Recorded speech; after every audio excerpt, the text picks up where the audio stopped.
म चाहिँ आज के भन्न आएको भन्दा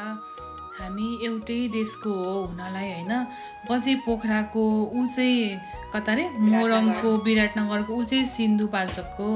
तर हाम्रो ल्याङ्ग्वेज यस्तो फरक छ कि साथीहरू अब हाम्रो त्यो हामी भाषा त एउटै हो तर हाम्रो ल्याङ्ग्वेज त्यो टोनै एकदम डिफ्रेन्ट छ कि जस्तै इक्जाम्पल हामीले एकवटा दुईवटा तिनवटा चारवटा भन्छ भने तिमीहरूले के भन्छ अरे चारवटा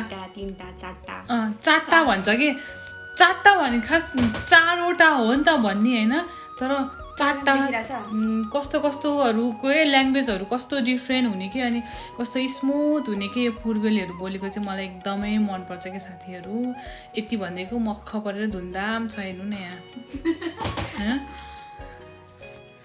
के भन्नु म अरू सिन्धुपाल्चोकले नि केही भन सिन्धुपाल्चोके कान्छीले पनि केही भन सिन्धुपाल्चोकको कान्छीको त यस्तै हो भाषा त यस्तै हो सेम हुन्छ भयो ल Bye bye guys, thank you for watching.